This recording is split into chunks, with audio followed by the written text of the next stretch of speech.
सबसे पहले आपको बताएं, वज़ीर-ए-आज़म नवाज शरीफ के साहबजादे हुसैन नवाज कतर रवाना हो गए हैं। हुसैन नवाज आज सुबह 10 बजे दोहा रवाना हुए हैं। जराये का बताना है पैनामा केस की JIT का इजलास आज भी जारी है। JIT के बाद सुप्रीम कोर्ट में रिपोर्ट जमा कराने के लिए 3 रोज रह गए हैं। हुसैन नवाज आज कतर के लिए रवाना हो गए हैं। आज सुबह रवाना हुए, इससे मुतालिक डिटेल्स जान लेते हैं। हमारे साथ मौजूद हैं हमारे नुमाइंदे आसिफ बशीर चौधरी। आसिफ, बताइएगा मजीद क्या तफसीलात मिली है इनकी रवानगी के मुतालिक, और ये भी बताइएगा कि इनकी वहाँ मसरूफियात क्या होंगी। जी, हुसैन नवाज आज 615 फ्लाइट जो है कतर एयरवेज की, उसके जरिए दोहा रवाना हुए हैं 10 बजे इस्लामाबाद के बेनज़ीर इंटरनेशनल एयरपोर्ट से।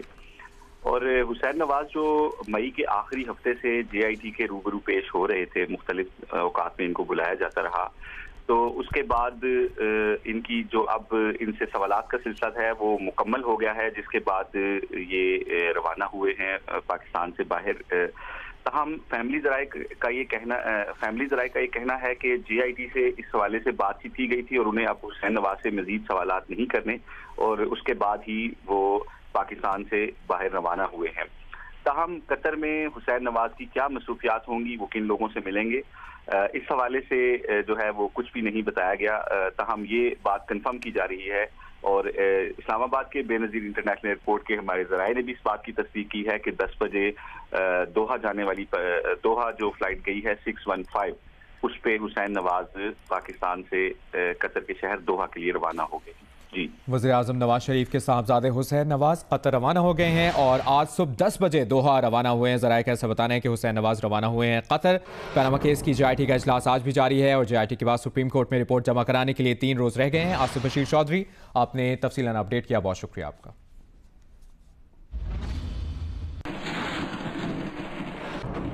आगे बढ़ते हैं, दानियाल अजीज का बयान आपसे शेयर करते हैं, जिनका कहना है कि पारा चनार में एक इश्तिहारी को कैसे प्रोटोकॉल दिया गया, क्या उनके सोने के पांव हैं। मुस्लिम लीग के रहनुमा दानियाल अजीज ने इमरान खान पर वार किए और बोले कि अदालत ने इमरान खान को इश्तिहारी करार दे रखा है, लेकिन वो नथिया गली में पनाहगाह बनाकर बैठ गए हैं। अदालत ने कहा है कि बनी गाला और बाजारों में इश्तिहार लगाए जाएं। ये भी कहा मुस्लिम लीग नून ने JIT बनाने की दरखास्त नहीं की। मरियम नवाज का नाम सुप्रीम कोर्ट में न आने पर मिठाई बांटी। और आपको बताएं कि वज़ीर-ए-आज़म नवाज शरीफ ने ताजिकिस्तान में सहाफ़ियों से गैर रस्मी गुफ्तगू करते हुए कहा कि जो भी हुकूमत आए उसे 5 साल पूरे करने चाहिए, निज़ाम चलता रहना चाहिए। वज़ीर-ए-आज़म ने कहा कि मुल्क में जो भी हुकूमत में आए उसे 5 साल पूरे करने चाहिए और निज़ाम चलते रहना चाहिए। वज़ीर-ए-आज़म ने कहा कि मौजूदा सूरत हाल के बाइस स्टॉक एक्सचेंज का ग्राफ मुसलसल नीचे आया है। मुल्क में मुस्तहकम निज़ाम को आगे बढ़ना होगा।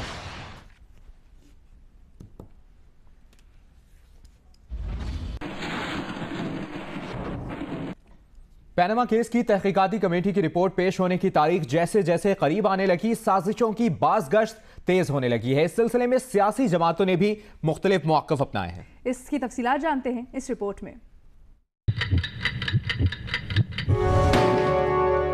पैनामा केस की तहकीकाती कमेटी की रिपोर्ट पेश होने की तारीख जैसे जैसे करीब आने लगी, साजिशों की बाज़गश्त तेज होने लगी। बुध के रोज JIT के सामने पेश होने के बाद मरियम नवाज शरीफ की जानिब से मुखालिफिन को साजिशें बेनकाब करने के 2 टोक पैगाम पर सियासी हलकों में गर्मा गर्म बहस छिड़ गई।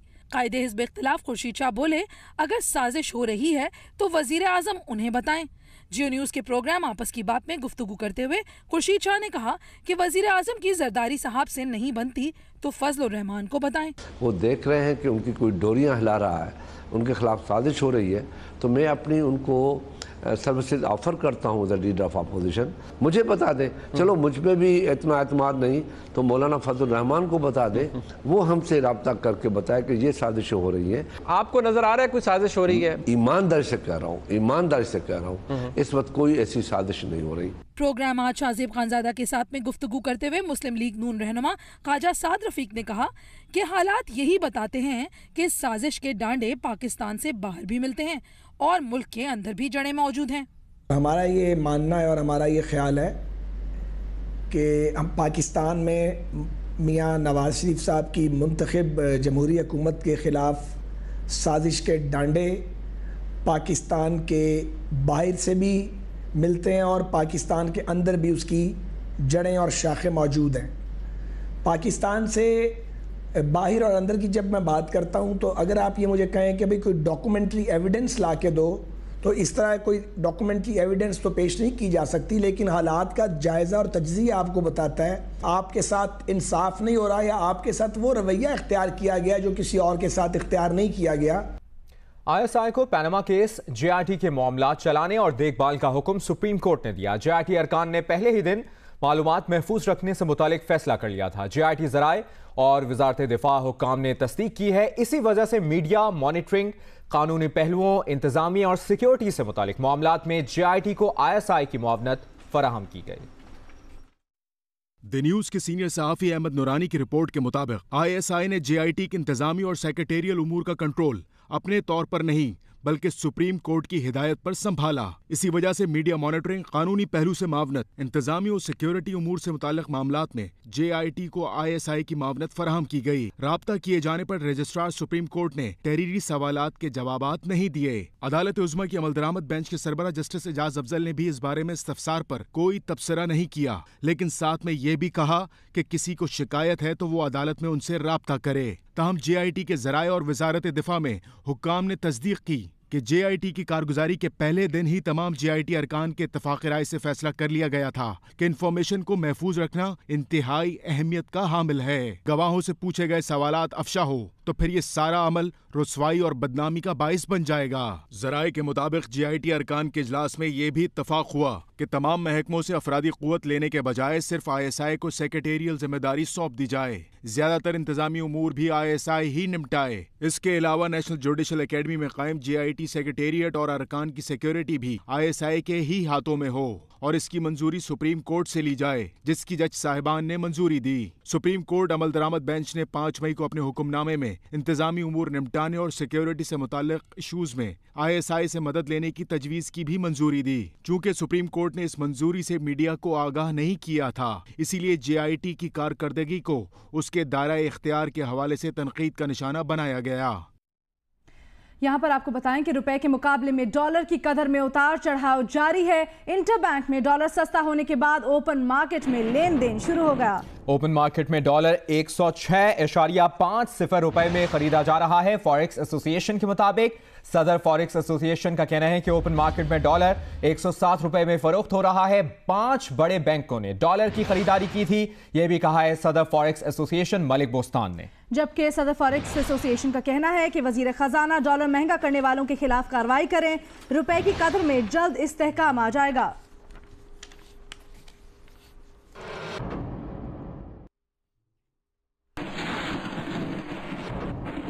वज़ीर ख़ज़ाना इसहाक डार की ज़ेर सदार डॉलर की कदर में इजाफे से मुतालिक इजलास हुआ है और इजलास में कौमी बैंकों के सदूर शरीक हैं। वज़ारत ख़ज़ाना डॉलर की कीमत कम करने से मुतालिक गुज़श्ता रोज़ हिदायत जारी कर चुकी है। तफसीलात जानते हैं हमारे नुमाइंदा अशरफ मलखम से। अशरफ, इजलास जारी है, क्या पता चला है? जी, जैसा कि आपने कहा कि एक वज़ीर ख़ज़ाना की सदारत में सुबह 11 बजे से इजलास शुरू हुआ है। तमाम बैंकों के सरबराहान को तलब किया था वज़ारत ख़ज़ाना ने, जिसकी वजह थी कि कल जो डॉलर की कीमत में गैर मामूली इजाफा देखा गया, इस पर वज़ारत ख़ज़ाना ने सख्त नोटिस दिया था। शाम को ऑफिशियली एक हैंड आउट में कहा गया था कि जो इजाफा जो है गैर ज़रूरी है, गैर मुतवक्का तौर पर कुछ बैंकों ने शायद मिल के या कुछ बैंक और कुछ इदारों का नाम दिया गया, तो उन्होंने जो जाली तौर पर आर्जी तौर पर डॉलर की कीमत में इजाफा किया है, जिसको वापस लाने के लिए कल ही कुछ हदायत जारी कर दी गई थी। साथ ही तमाम बैंक के जो सरबराहान है उनसे कहा गया था इस पर अमल दरामद की रिपोर्ट और वजूहात लेके हैं। साथ ही आज के इजलास में अहम चीज होगी जिसकी पॉइंट आउट किया जाएगा किन किन बैंकों ने कल मार्केट से डॉलर खरीदे, जिसकी वजह से बहुत ज्यादा कीमत बढ़ी। पिछले 3 माह में सबसे ज्यादा कीमत में इजाफा हुआ था कल डॉलर की।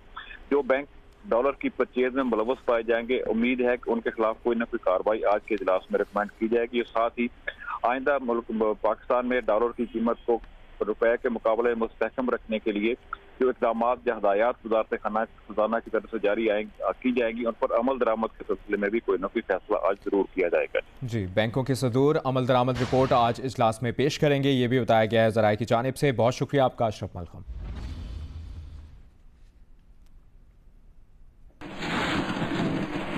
और अब शामिल करते हैं आम खबर। आपको बताएं कि सुप्रीम कोर्ट कराची रजिस्ट्री में पुलिस अफसरान के खिलाफ कार्रवाई से मुतल्लिक केस की समाअत हुई। सुप्रीम कोर्ट की कायम करदा तहकीकाती कमेटी ने अबूरी रिपोर्ट जमा करवा दी। बड़े पुलिस अफसरान के खिलाफ कार्रवाई न करने पर अदालत बरहम। इसी पर बात करेंगे जियो न्यूज के नुमाइंदे जवाद शुएब से। जवाद, कहिएगा कितने अहलकार हैं जिनके खिलाफ कार्रवाई की हिदायत की गई है और कौन कौन से केसेस में मुलविस हैं? जी, सुप्रीम कोर्ट कराची रजिस्ट्री में जस्टिस गुलजार अहमद की सरबराही में 3 रुकनी बेंच ने मुजरिमाना सरगर्मी में मुलविस पुलिस एहलकारों से मुतल्लिक खुद नोटिस केस की समाअत की है। दौरान समाअत additional IG CID Sanaullah Abbasi जो तहकीकाती कमेटी के सरबराह भी हैं, उन्होंने अपनी रिपोर्ट जो अबूरी रिपोर्ट की अदालत में जमा करा दी। अदालत ने रिपोर्ट पर बरहमी का इजहार करते हुए तहकीकाती कमेटी से इस्तफसार किया कि रिपोर्ट में सिर्फ ASIs और एहलकारों के खिलाफ कार्रवाई नजर आ रही है, किसी बड़े के खिलाफ कोई कार्रवाई नहीं की गई है। एडवोकेट जनरल सिंह ने अदालत को बताया कि आला अफसरान के खिलाफ सिविल सर्वेंट एक्ट के तहत कार्रवाई हो सकती है, जबकि अदालत का कहना था कि DIG रैंक के अफसरान के खिलाफ भी कार्रवाई होनी चाहिए। सुप्रीम कोर्ट ने 2 हफ्ते में एडिशनल एडवोकेट जनरल सिंह को हुक्म दिया है कि वो आला अफसरान के खिलाफ कार्रवाई की भी हिदायत करें और 2 हफ्तों में पुलिस अफसरान के खिलाफ तहकीकात की रिपोर्ट भी अदालत ने तलब कर ली है। जबकि दौरान समाअत जस्टिस मकबूल बाकिर ने यह भी रिमार्क दी कि सिंध पुलिस में मजबूत ग्रुपिंग का तासुर पैदा हो रहा है, इसको खत्म किया जाए। अदालत ये भी क्रॉस चेक करेगी कि कार्रवाई बिला इम्तियाज हो रही है या पिक एंड चूज करके कार्रवाई की जा रही है। अच्छा जवाद, एक चीज़ और वाज़ेह कर दीजिएगा, कौन कौन से केसेस हैं जिनमें मुलविस हैं और इसका कुछ थोड़ा सा पस मंजर भी बता दीजिएगा। ये सुप्रीम कोर्ट में सोमोटो केस के दौरान जो ये मामला आए थे कि पुलिस में ऐसे अफसरान मुलविस हैं जो अगवा बराए तावान, कत्ल, डकैती और भत्ताखोरी के मुकदमात में भी मुलविस हैं। उनके खिलाफ FIR दर्ज है, लेकिन वो अपनी पोस्टों पर मौजूद है, जिससे सुप्रीम कोर्ट ने तहकीकाती कमेटी कायम की थी कि ऐसे तमाम जो अफसरान और एहलकार हैं उनके खिलाफ तहकीकात की जाए और उन्हें सिर्फ ओहदों से ना हटाया जाए बल्कि उनकी मुलाजमत से भी बरतरफ किया जाए। ये अहकाम थे जो गुज़श्ता समाअतों के दौरान सुप्रीम कोर्ट देते रही है। इस हवाले से सुप्रीम कोर्ट ने आज ये भी कहा कि एक तरफ प्रैक्टिस रखने वाले अफसरान के खिलाफ भी कार्रवाई की जाए और उनकी फहरिस्त भी अदालत ने तलब की है। ठीक है, बहुत शुक्रिया जवाद शुएब, हमें तफसीलात से आगाह कर रहे थे। इसी खबर पर बात करेंगे जियो न्यूज के नुमाइंदे अफजल नदीम डोगर से। अफजल नदीम डोगर, बताइएगा सुप्रीम कोर्ट कराची रजिस्ट्री में पुलिस अफसरान के खिलाफ कार्रवाई से मुतालिक केस की समाअत से मुतालिक आपके पास क्या मालूमात हैं? जी, इसमें जो है वो टोटल 1,09,320 पुलिस एहलकारों का डेटा इनके पास मौसूल हुआ था पुलिस एहलकारों को, जिनमें से 12,361 ऐसे थे जिनके बारे में इन्होंने उनका रिकॉर्ड की छानबीन के बाद उनको मुश्तबा करार दिया था, सस्पेंड किया गया था उन लोगों को। और उसके बाद जो है वो तकरीबन 8 पुलिस एहलकार ऐसे थे जिनको मुलाजमत से बरतरफ किया गया और 84 पुलिस एहलकार ऐसे हैं जिनको जो है वो इन्होंने रिटायर करने के लिए कहा गया, रिटायरमेंट उन्होंने ली, जबकि एक इसमें जो था वो बाकायदा रिटायर होकर जो है वो पुलिस मुलाजमत से चला गया। ये रिपोर्ट सबमिट की है जो टीम 3 रुकनी बनाई गई थी सनाउल्लाह अब्बासी की सरबराही में, उसने सुप्रीम कोर्ट में, और उसके नतीजे में जो है वो जो कार्रवाई हुई है तमाम डिटेल्स इस रिपोर्ट के अंदर मौजूद हैं। ठीक है, अफजल नदीम डोगर हमें बता रहे थे कि 1,20,000 तकरीबन पुलिस एहलकार हैं जिनके नाम और डेटा मौसूल हुआ था। बहुत शुक्रिया।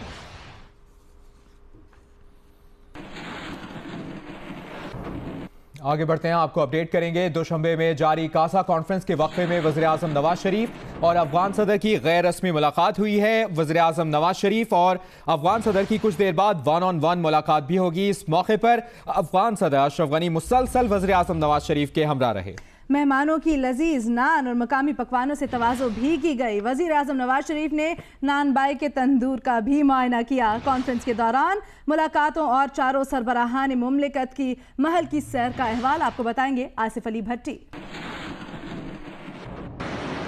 जी, ये पोगस है जो कि पुरफज़ा मकाम है, दुशंबे का पहाड़ी मकाम है। यहाँ पर बहुत ही खूबसूरत महल बनाया है जो यहाँ के सदर हैं ताजिक सदर अली रहमानोफ, और उनके क़यादत में ही जो जहाँ पर कासा 1000 कॉन्फ्रेंस हो रही है उसमें इस वक्त जो लोग शरीक हैं वो किर्गिस्तान के वज़ीर-ए-आज़म हैं, पाकिस्तान के वज़ीर-ए-आज़म मियां मोहम्मद नवाज शरीफ हैं और उनके साथ ही अशरफ गनी जो कि अफगान सदर हैं वो मौजूद हैं। थोड़ी देर पहले ये जो जगह है जिस जगह पर दोनों मुल्कों के सरबराहान यानी कि पाकिस्तान और अफगानिस्तान के सदर ने गपशप भी की है, लेकिन एक अलग से 1-on-1 मुलाकात भी मुतवक्के है। वो पुरफज़ा मकाम था जहाँ पर चारों मेहमान पहुँचे, तीनों मेहमान और खुद मेज़बान ताजिक सदर जो है वो पहुँचे थे। और उसके बाद उन्होंने यहाँ पर नान बाई का जो एक बड़ा खूबसूरत जगह बनी हुई है, ये वो नान भाई का ठिकाना है, ठिया बल्कि हम इसको कहते हैं पंजाबी में। इस जगह पर वज़ीर आज़म आए और उन्होंने बहुत सारी चीज़ों को जो है वो टेस्ट भी किया।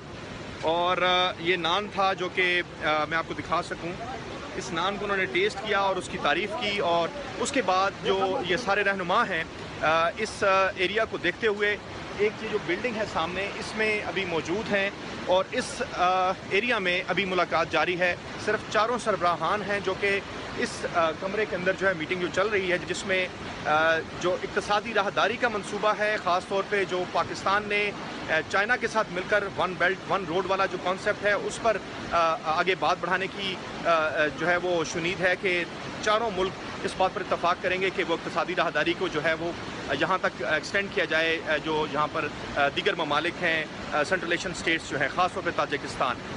जब ये मुलाकात ख़त्म होगी तो उसके बाद तवक्को ये की जा रही है कि एक 1-on-1 अलग से मुलाकात भी सदर अशरफ गनी और वज़ीर आज़म मियां मोहम्मद नवाज शरीफ के दरमियान होगी। जी, वज़ीर आज़म के दौरा ताजिकिस्तान की बात कर रहे हैं तो पाक अफगान कशीदा ताल्लुकात में बर्फ पिघलने का इम्कान है। दोशंबे में कासा 1000 इजलास से पहले वज़ीर आज़म नवाज शरीफ और अफगान सदर की खुशगवार मूड में गैर रस्मी मुलाकात भी हुई।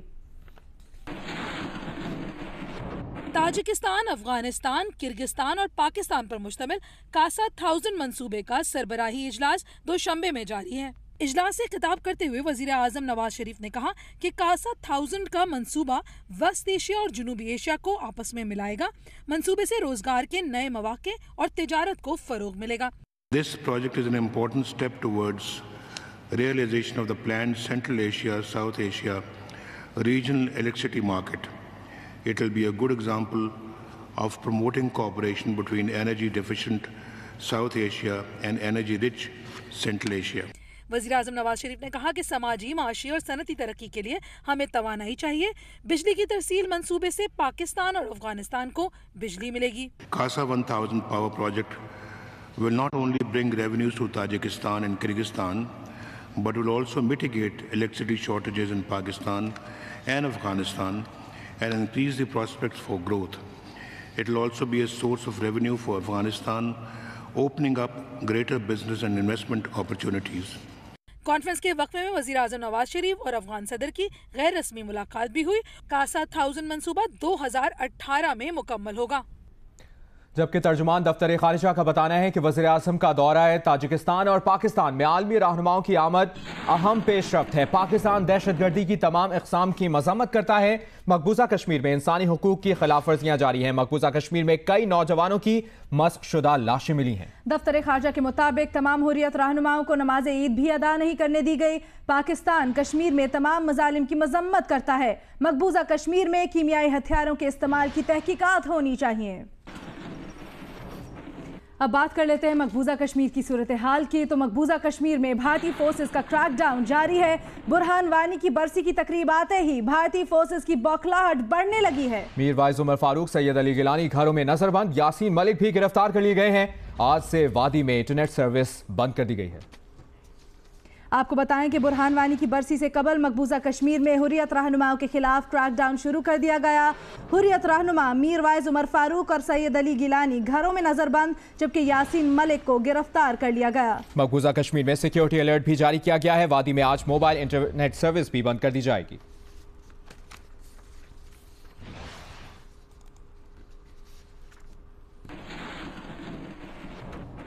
कामरा में पाक फिजाइया के दिफाई विजन के तहत एविएशन सिटी के कयाम का संग बुनियाद रख दिया गया है। मजबूत दिफा मुआशी तरक्की के लिए ऐसे इदारों का कयाम जरूरी है, ऐसा कहना है एयर चीफ का। तकरीब के मेहमान खुसूसी वफाकी वजीर एहसन इकबाल थे।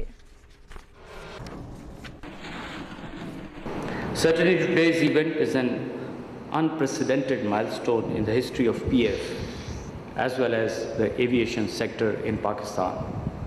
I pray and hope that Aviation City and Air University Aerospace and Aviation Campus Kamra would provide the desired impetus to our cutting-edge indigenization programs, strengthen the local industry, and harness the demands of foreign aviation industry by reducing the imports and promoting joint research and production ventures inshallah. नाअहली case में इमरान खान ने इजाफी दस्तावेजात जमा करा दिए हैं। जमाइमा खान की जानिब से इमरान खान को भेजी गई मनी ट्रेल का चार्ट अदालत में जमा करा दिया गया। तफसीलात जानते हैं हमारे नुमाइंदे कंबर ज़ैरी से। कंबर, बताएगा दस्तावेजात का मतन क्या है? सुप्रीम कोर्ट में इमरान खान न्यायालय केस पे इमरान खान ने काफी दस्तावेजात जमा करा दी हैं। जमाइमा खान की जानिब से इमरान खान को भेजी गई मनी ट्रेल का चार्ट अदालत है। दस्तावेजात के मुताबिक टोटल 4 करोड़ 84 लाख रुपए जो हैं 10 एक साथ में राशिद अली खान को ट्रांसफर किए गए हैं। तमाम रकम जमाइमा खान ने इमरान खान के दोस्त राशिद अली खान के जरिए सिटी बैंक अकाउंट जो इस्लामाबाद में है उसमें ट्रांसफर की है और तमाम रकम डॉलर्स में भेजी गई है, जिसके बाद पाकिस्तानी रुपीज में इसको ट्रांसफर किया गया है। सारी ट्रांजैक्शन जो है साल 2002 और साल 2003 के दरमियान हुई है। बन्नी गाला, इमरान खान ने जवाब में कहा है कि बन्नी गाला जायदाद के लिए आखिरी रकम इमरान खान ने खुद जमा कराई है और बेचने वाले को रकम चेक के जरिए दी गई है। एडवांस रकम 2002 के कागजात में भी शामिल की गई है। एडवांस रकम टोटल 67 लाख रुपीस है। चार्ट अब जवाब में कहा गया है कि चार्ट अब जमा करा चुके हैं, भेजी गई रकम चार्ट में मौजूद है। जी कंबर ज़ैदी, आपने अपडेट किया, बहुत शुक्रिया।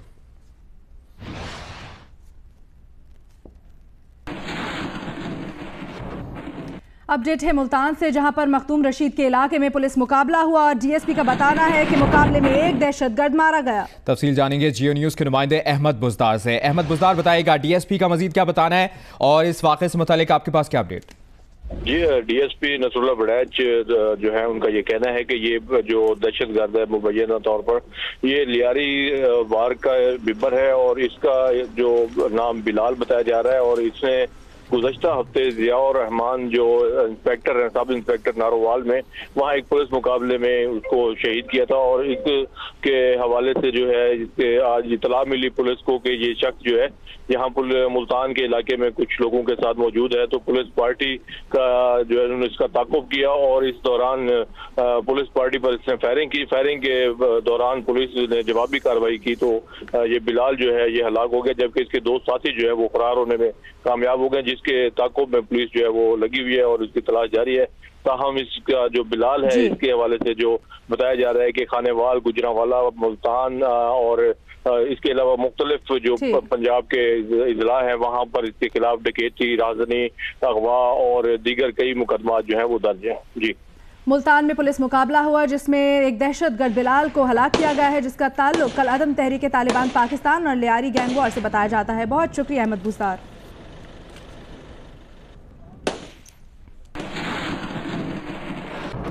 कराची का अहवाल आपको बताएं, जहां पर डकैती और फायरिंग के मुख्तलिफ वाकयात में 2 अफराद हलाक और 4 जख्मी हो गए हैं। पुलिस ने मुख्तलिफ इलाकों में कार्रवाइयां की जिसमें 7 अफराद गिरफ्तार किए। मलीर खुकराबार के इलाके में फायरिंग से एक शख्स जख्मी हो गया। पुलिस के मुताबिक वाक़या डकैती के दौरान मज़ाहमत पर पेश आया।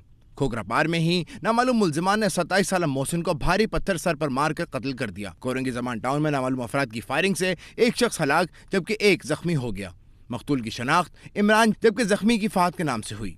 साइट ए में भी नामालूम सिमत से आने वाली गोली लगने से एक 7 साल बच्चा जबकि किमाड़ी मसान चौक के करीब डकैती के दौरान मज़ाहमत पर छुरियों के वार से एक शख्स जख्मी हो गया। उधर किमाड़ी में पुलिस ने कार्रवाई करके मंशियात फरोश को गिरफ्तार कर लिया। गिरफ्तार मुलजिम शहजाद के कब्जे से भारी मिकदार में मंशियात बरामद कर ली गई है। दूसरी जानिब नेपियर पुलिस ने कार्रवाई करते हुए 4 मुलजिमान को गिरफ्तार करके इनके कब्जे से मंशियात बरामद कर ली। इत्तेहाद टाउन में पुलिस ने स्ट्रीट क्राइम और कार लिफ्टिंग की वारदातों में मुलव्विस जुनैद को गिरफ्तार कर लिया। मुलजिम के कब्जे से असलहा और बिलाल कॉलोनी से छीनी गई मोटरसाइकिल बरामद कर ली गई है। आगे बढ़ते हैं, आपको बताएं पाकिस्तान तहरीक इंसाफ की जानिब से रद्द-ए-अमल सामने आया है। दानियाल अजीज की गुफ्तगू पर दानियाल अजीज की महरूमियों का अंदाजा कर सकते हैं, ये कहा है फवाद चौधरी ने और कहा है कि इंतहाई दर्जे की बदजुबानी के बाद भी वजारत ना मिले तो यही होता है। दानियाल अजीज को सियासत और बेशर्मी के दरमियान फर्क समझना चाहिए। पीटीआई के तर्जुमान का मजीद कहना था कि अब ये इदारों को अहदाफ भी देंगे और उनके हुसूल का तरीका भी बताएंगे। इक़्तिदार के नशे ने इन लोगों को पागल कर दिया है, ये मज़े का खेज है। नवाज शरीफ की चोरी पकड़नी है तो पहले इमरान खान को पकड़े। पुरअमन एहतजाज करने पर 250 लोगों पर दहशतगर्दी के मुकदमात बनाए गए। नून लीग तस्लीम करने को तैयार नहीं कि उनसे सवाल पूछे जा सकते हैं। झूठे मुकदमों से इमरान खान नहीं घबराएंगे। फवाद चौधरी ने कहा कि नवाज शरीफ के एहतसाब से जान नहीं छूटने वाली। पनामा लीक्स का मामला और शरीफों का सियासी मुस्तकबिल जल्द अंजाम को पहुंचेंगे।